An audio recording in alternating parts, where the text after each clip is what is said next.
This week on the Deep Leadership Podcast. Someone who's out there and you're listening to this and you have an idea that you've thought about a long time, like build a business plan very quickly and then get into the market and start testing it.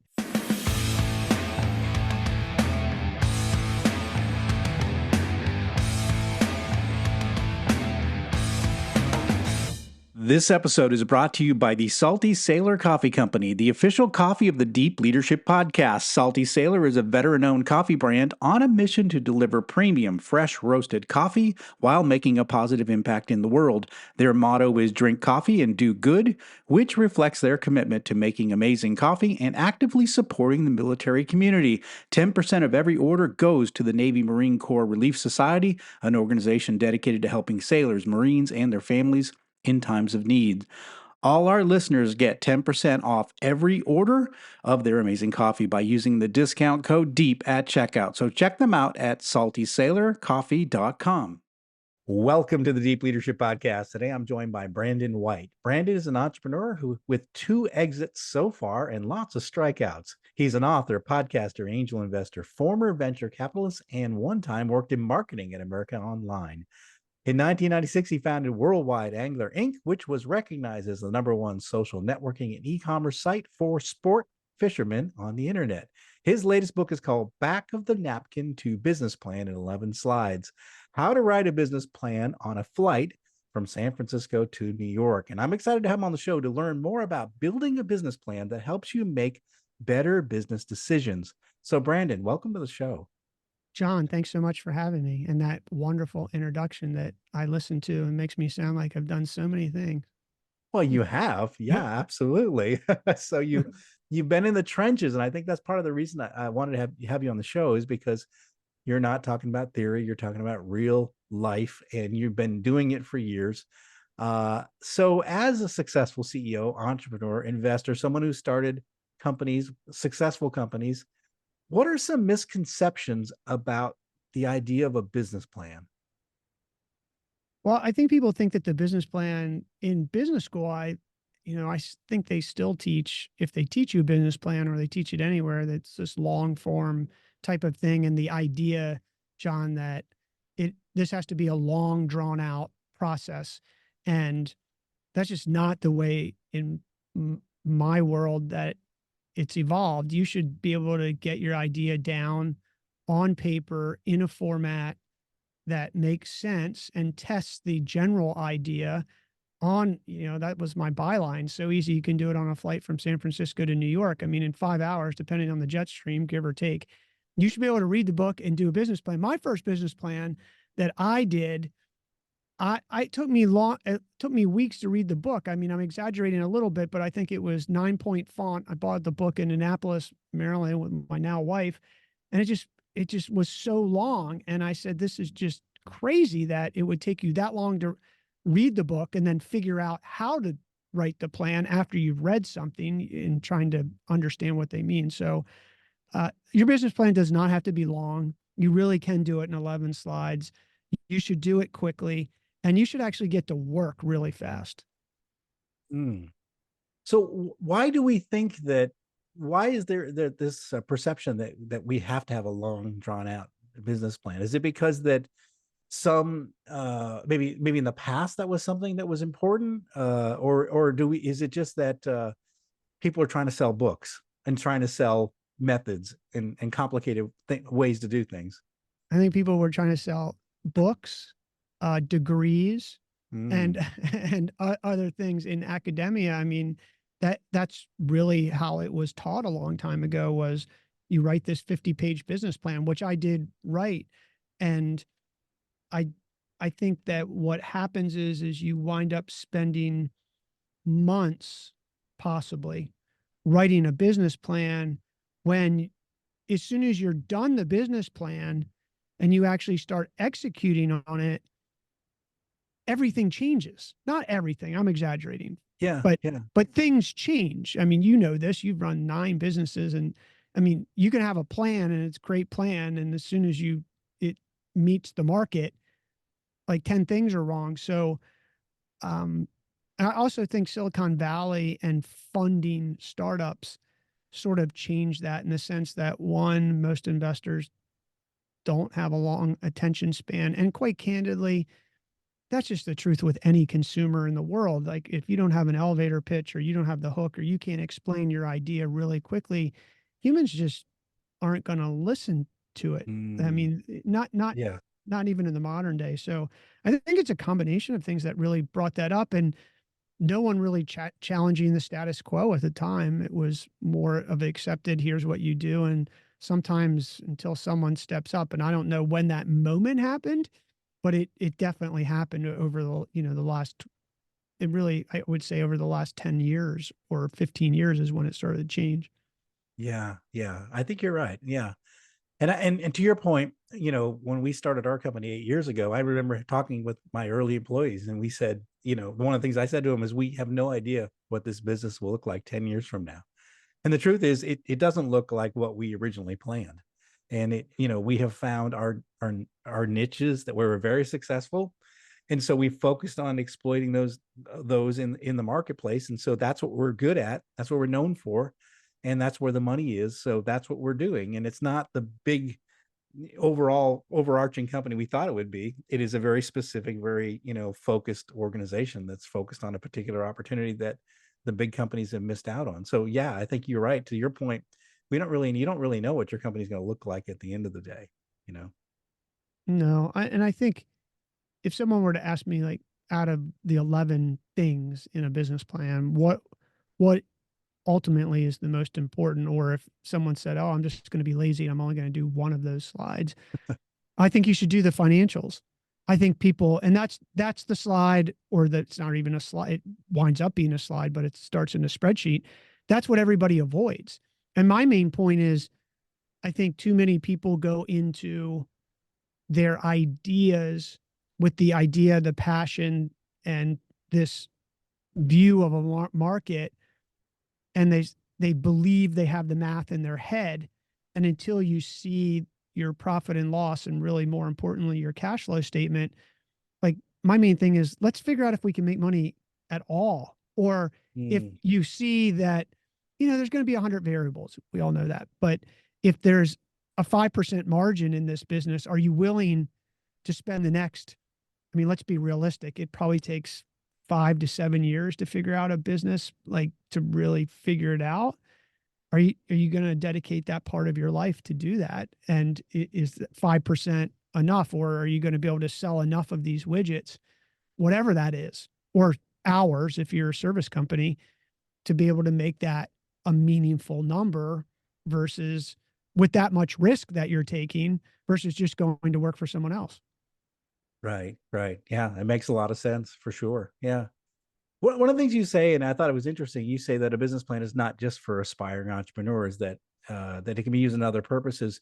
So where else can we use this concept of a business plan, these 11 slides? Where else could we use this in our say existing businesses that we run? Well, I don't know about everybody or your process, but in most of the businesses that I've run, all of them, we always do a shutdown at the end of the year. And that Mm, shutdown is a look back on what happened. And it's an opportunity over that period, usually several days, to decide what the goals are, very specific goals for the coming year. That's effectively a business plan. I mm, mean, if you're launching a new product or a new service or whatever that is, that's a business plan. I mean, you're going to, if you're a bigger company, you can trust that the finance department and the CFO is going to be involved in understanding if you're going to allocate that money or whatever it is, or if you're a small business owner, are you going to invest that money into this new product line or whatever the idea is? And that's really the business plan. And you should be able to come up and use the business plan as sort of the guiding principle, so that everybody is on the same page. I mean, your whole podcast is on leadership. Like, leadership is part of it is, I think, is clear communication with your team, so everybody understands where that we're all going. And if everybody has the business plan and everybody can pitch the business plan, yes, yes. then now you're all rowing, the same way. I also think you know, it's not just about it, you could be an aspiring entrepreneur within an existing company. When I worked at America Online, which dates me probably a little bit, we had premium services. And one of my jobs there was I was on a team where we would build quote unquote miniature businesses adjacent to and under the AOL brand. What people probably don't understand, for those who were around for AOL, is AOL really had multiple business lines. I mean, we did an antivirus product, and it wasn't a very big team of us. And that product, went from 0 to $90 million in 12 months. And the reason it did that was because we had a business plan, and we needed that business plan to pitch senior leadership to get them to invest. So a business plan, I think, to what you brought up, is it gets put out there as that's just for entrepreneurs or somebody with an idea. Well, people with ideas exist all along the way, and your existing business that you've had for whatever, 5, 10, or 15 years, you're going to have a business plan. You said your business changed. So somewhere in the middle there, you built a new business plan, whether you were led there or not, right? There was an opportunity at some point that you saw things change.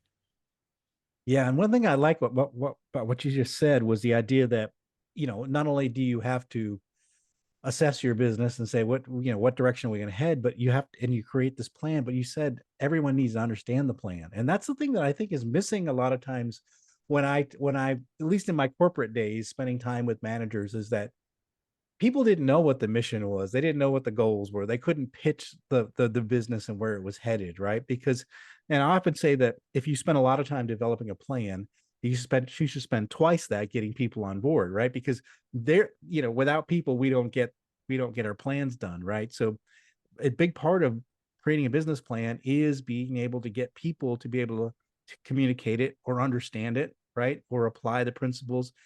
But if we make it so complex, right, that if it's not 11 slides, for example, and it's really complex, people aren't going to understand it. So we need to boil it down to the simple message that people understand it. That's why I like what you're doing, is you're boiling it down to here's what's really important. Yeah, and simple, as you know, John, is really hard.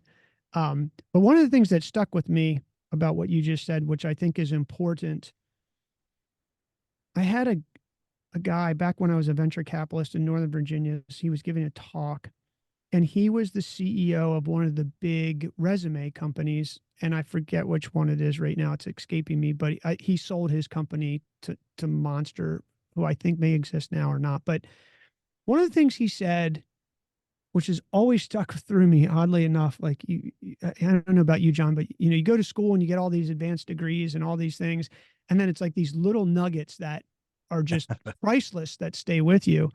But he said, our goal in our company was that anyone could pick up a customer service call and or a PR call and give the elevator pitch, period. And anyone listening right now, like, honestly think, can everybody in your organization, if someone called and said, this is XYZ Press, I'm doing an article, and there was no one else available, could you give the elevator pitch? Yeah. And if you can't, I would suggest that there might be some tuning up that you need to do, because everyone, all the way down to the lowest position in the company, in my mind, should be able to give the elevator pitch. Yeah, yeah, actually, absolutely. I mean, again, if you want to achieve your purpose, everyone has to understand your purpose and your direction. So, and I think that the days of when just the CEO knew the plan and everyone else just executed what they're told, those days are over. we need everyone to bring their brains to work in the environments that we operate today. So everyone needs to be on board with the plan. So I really like that idea. I like the concept. I like the idea of simplifying.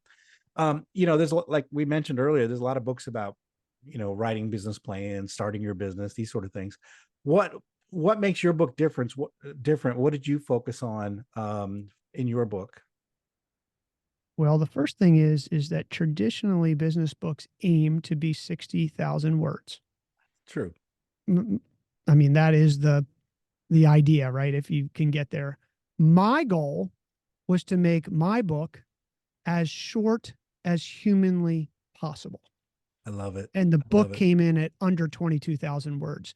So you can read the book on a flight from from San Francisco to New York, and you can actually do work. Now, a few things you're going to have to do, like, let's be realistic. Building financial plan could take you 5 hours. It could take you 10 hours, depending. I mean, because you're going to go through all sorts of stuff in your financial plan. But you could do you know, you could get from the back of the napkin into some sort of format on your business plan. And my goal was to make it readable, consumable, and easy. Hmm.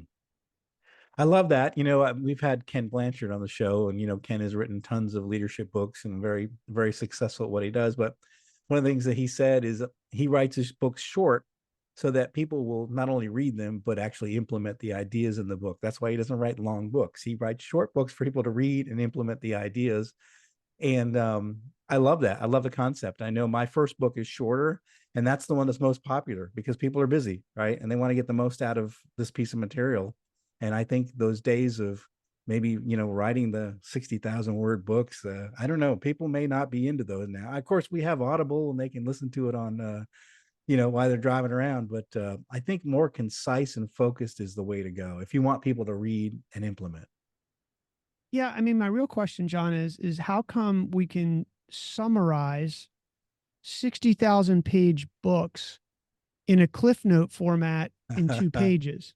Yes. Yeah, I Yes. mean, so if that's what's happening, like, something's off. I also, in all fairness, I did want to make it super simple and super easy to understand, mainly because really my psychology background comes into play in that if you have to use motivation to get someone to do something, whether that's read a book, follow you, or whatever, that will not generally elicit a long performing behavior or habit. You actually have to make it easy to do. Mm. And then you don't need as much motivation. So ease of use always trumps any sort of motivation, because as soon as motivation falls, there's this sort of fake curve, if you're listening, that happens on an XY in the XY axis. And as soon as motivation falls, you don't get the behavior. So you've got everything that I do in life really comes from that chart as it relates to business, whether that's onboarding a new customer, explaining things, is you actually have to make it easy. Then, so that's what sort of my driving force. I actually studied, and this may be a large aspiration, but if you look at books that have sold over 1 million copies, they are actually very short. Interesting. Who stole my cheese? Yes. I Yeah. keep going down the. I mean, Ken Blanchard's. I could keep going down the list, Yeah. but they are short. They are not long books. I'm talking about in general, like the business books.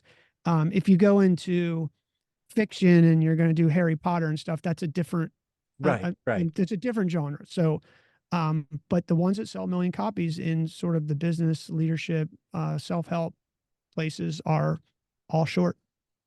Yeah. Yeah. Yeah. It's true, and I think that yeah, for me at least, I learned that lesson, and next any other future books I write will be very focused, very short, to the point, and then teach a particular skill, lesson, whatever, but then get in, and get out. So that's what I like about what this book is about. Um, how can people get the most out of this particular book, though? I know you've got workbooks that are associated with it. Explain how the way to get the best out of this particular book.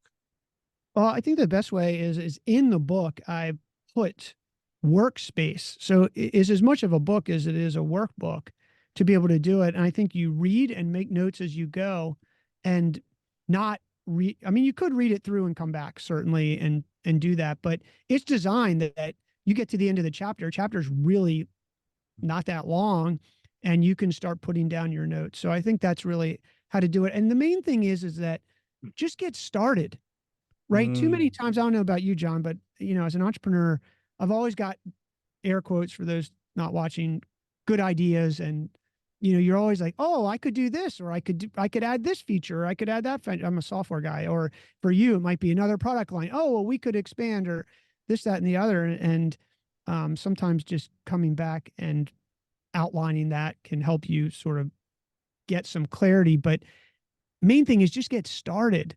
Like, just start writing some things down. And that's how I designed the book in that way, to um to really get things into action, because you you will, as a person who has an idea that you may have been thinking about or want to do, you will become a self-licking ice cream cone very quickly.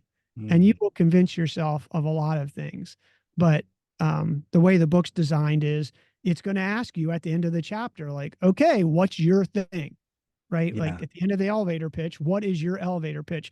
And I've come up with these templates that get the person started without having to imagine or think about it.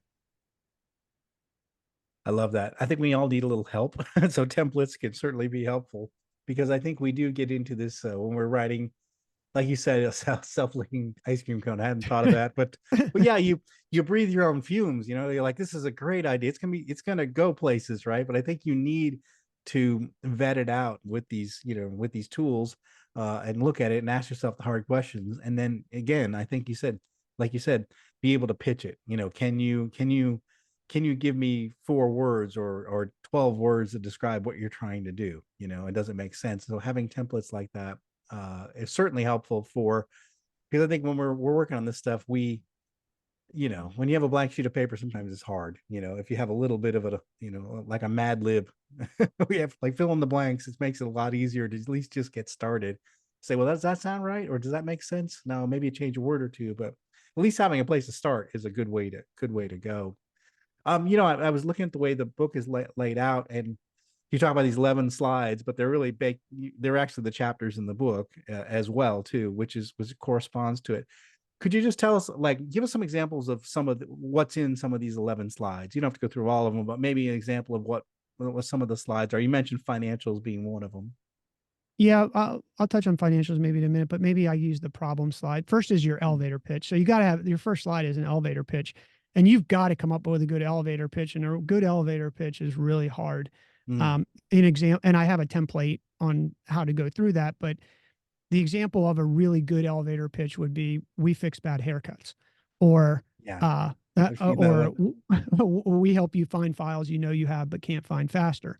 So you got to be able to get there. And then in a problem slide, a template is a person does something, their pain is, and existing Mm, solutions are broken because. It's really that simple, right? Like I don't care. You and I could put every business through that template, yeah, and you should be able to boil that down. So, and then it goes on to solution and market. And I think one thing I'll say real quick, and I'll touch on the financials, is this book, as much as it's designed for you to get your ideas down, it's designed to help you not make the mistakes.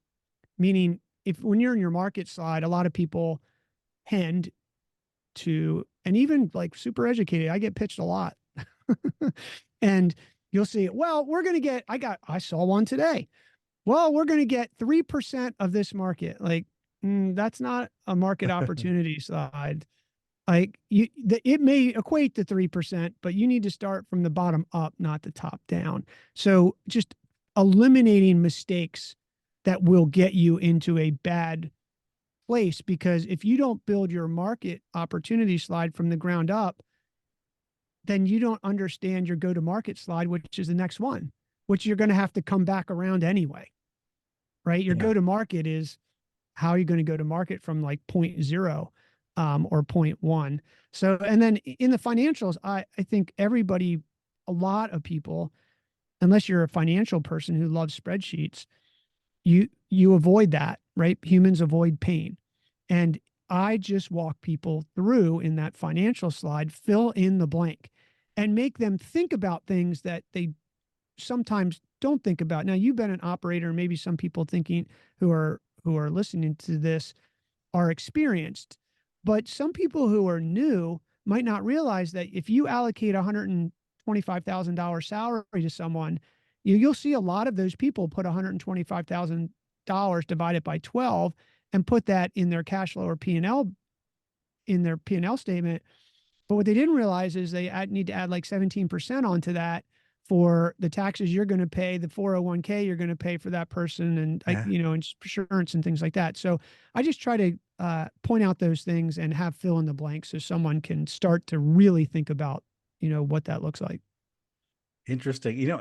I don't know if you're the expert here. You probably yell at me for this, but I always tell people when they're doing a business plan to take it's going to take twice as much cash and twice as much time than you think. Does that make sense, or is that just my Oh, I think it's going to experience? take longer than that, Okay, because I mean but that was my experience. Because I was like, oh, we got this. I mean, I was an experience. I was in this industry for years, for decades, so I knew what the market was, what the opportunity was. I knew, but once I slapped a new logo on my T-shirt, things changed. You're like, oh, who are you again? I'm like, I was just here selling you with another company. Like, well, but I've never heard of this company before, right?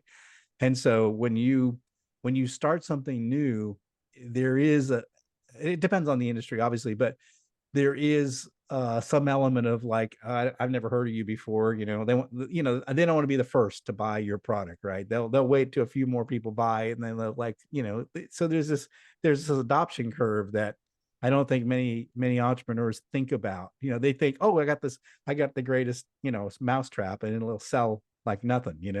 And the truth of the matter is, it takes a while to get up that adoption curve. And even if you are experienced and your customers know you and trust you already, you put on a different t-shirt, and it's like, who are what's this company? And that was my experience. So you're saying it could even be more than double. I'd say that if I think and you probably hear this, the common dialogue is, oh, we'll have 1 year's worth of money in the bank if you're going to quit your day job. I think you should have at least two.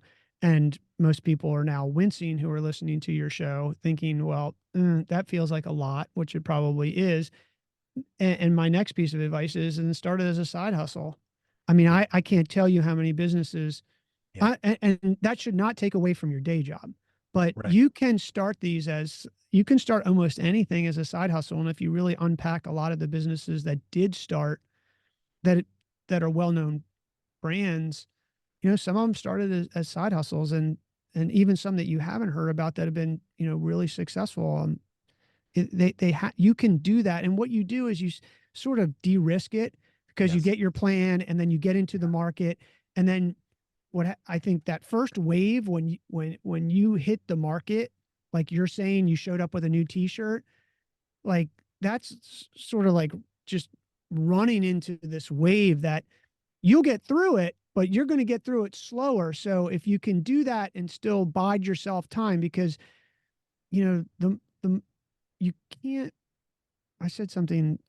The market doesn't care about how much money you have or whatever. The Right. market just Right. doesn't care. The market is the market. So you're going to have to take a few of these blows, and if you can minimize your burn rate along the way, Yeah. then you're going to Yeah. buy yourself a longer time. And the longer you're in the game, the more likely you will be able to win the game. That right there is a clip. Clip that one right there, people. You need to understand that the longer you're in it, the more likely you're going to be successful. So, and how do you do that? You want to make that run, like we call it a runway. You want that runway as long as possible. So, again, if you can do it as a side hustle, get some, validate your ideas through the way you validate ideas is through sales. With people, people will, if the dogs like the dog food, they're going to eat the dog food. So if the customers buy the product, that you've got something going on there. But don't go, so if you can do it as a side hustle and get some of that learning in before you start pitching the big idea. And the other thing too is when you pitch your idea and you say, oh yeah, we've already sold 100,000 of these widgets, like, wait, what? You're talking to an investor and they say, oh, so the risk that you said, you de-risk it for the investor. They're like, oh, okay, well, so you've already proven this works. And so that is a good plus if you can do that. And or your partner, who I think is like always your number one person, whoever your significant other is. Like, I mean, my wife we've been together since we started the first company together, but there's always that part where you're like, hey, I want to do this, and you're always going to have to de-risk it for that person. I mean, Yeah. Yeah. and de-risk it for yourself. I mean, that's the Yeah. important Yeah. part, because then at least you're not burning bridges, and you can make some adjustments without I think when you have a very big decision to make with huge consequences, it can skew your opportunity moving forward. Whereas if you just minimize that because you still kept your day job, and eventually you're going to know when to switch. You're going to know when to switch because you're like walking around like a zombie because you're selling so much of your stuff, or your product's taken off that you can't do two things. And then actually the market tells you. You don't have to Right. decide when to quit. The market tells you when to quit. Right, right. Yeah, exactly. And some people, they want a business just so they can get out of their existing job, right? But if you jump into something that isn't proven, then you really put yourself at a risk, right? Your own personal risk, right? So I always say if you've got a good job with benefits and maybe you're not passionate about it, but you're passionate about something else, well, build it on the side, and see if it'll grow and see if it's something that you can make a living doing, if you can do that, that's great. That's fantastic. And if you do quit your day job, because I did have someone quit their day job and they were doing a game. I won't go into detail so I don't expose anybody, but I said, "You quit your day job?" And he said, "Yeah." And I said, "Do you know how many widgets you have to sell?" I think his product was like 29.95. I was like, "Do you know how many of those you have to sell to even break even with your current salary? Like, did you?" And then I saw this look of panic, right? Yeah. Because I did the math in my head very quickly. I'm like, you just don't go from this to that overnight. I'm sorry. I mean, Right. Right. even your Facebook or Instagram ad isn't going to convert where your customer acquisition costs that fast. I'm sorry, it's just not going to happen. So I'm not being negative, and I am positive. I think it can happen and it will happen, but better to go in with some caution and a plan. That I think it's also easier to change an existing plan than it is to react to a change when you had no plan. Yeah. Yeah. Yeah, that makes sense. Yeah. To adjust based on the conditions on the ground, based on what the customers like, what the competitor reaction has been. Yeah, absolutely. You want to be able to have something that you can adjust based on the performance of the business. This is working, this isn't working. Yeah, and make those adjustments. But if you're doing this on the fly, you're going to be in trouble pretty quick. You're going to run out of money quick. I know that for a fact. You will, you will do that. And that was my first startup I ever did. Lawyer, his name was Harry Glazier. He was in Northern Virginia, worked for Greenberg Tririg, and it was my first startup. And I really didn't know what I was doing. And I knew what I was building. I mean, I built a social network and I knew that market and I knew phishing and blah, blah, blah. And the internet was young. He's like, "Kid, one piece of advice I'll give you. Out of everything, just don't run out of money." Yeah. Run out of money, you run out of time. You run out of time, you don't get the opportunity. And it's such powerful words. I can't even add anything to that because I know that for a fact. So that's interesting, Brandon. What final message would you like to leave with our listeners about this subject? I think you can do it. Like whether you're an existing company and you have an idea to spin out a product or a service, or you're someone who's out there and you're listening to this and you have an idea that you've thought about a long time, like build a business plan very quickly and then get into the market and start testing it.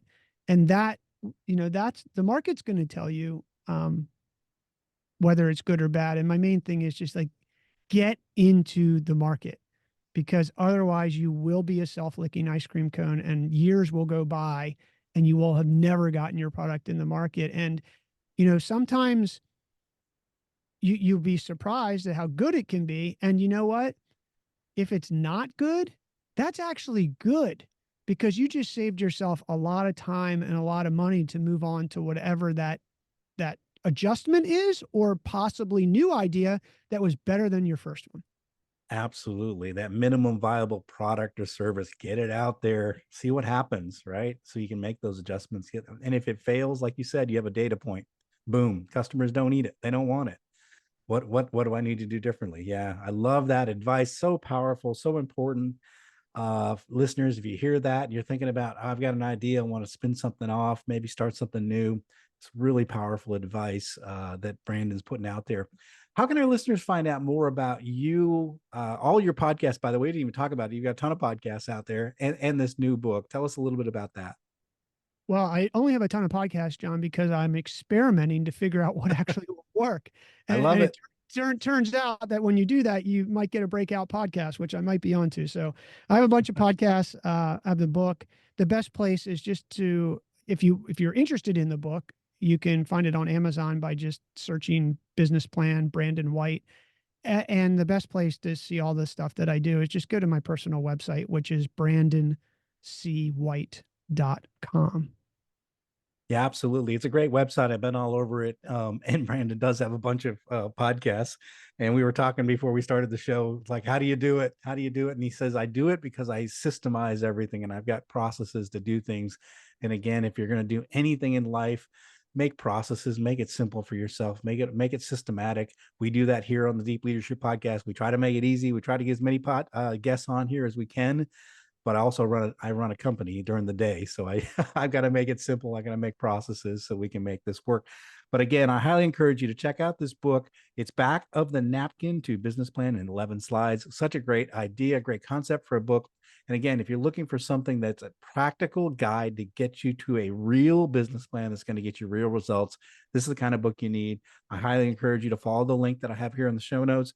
Check out this book. Also go to Brandon's website because you're going to get a lot of good information there. And you might find a podcast that you like almost as much as Deep Leadership. So I highly encourage you to check that out as well. Brandon, thanks for coming on the show. Thanks for sharing this book and this just the advice you gave us about getting started with a new business venture. So thanks for coming on the show and sharing all that. John, thanks for having me on. I'm really grateful for it. Well, thanks again. Well, that's it for today. Thank you for listening to Deep Leadership. If you like this podcast, please subscribe and share so we can continue to build a world with better bosses. Until next time, this is John Rennie saying take care and lead well.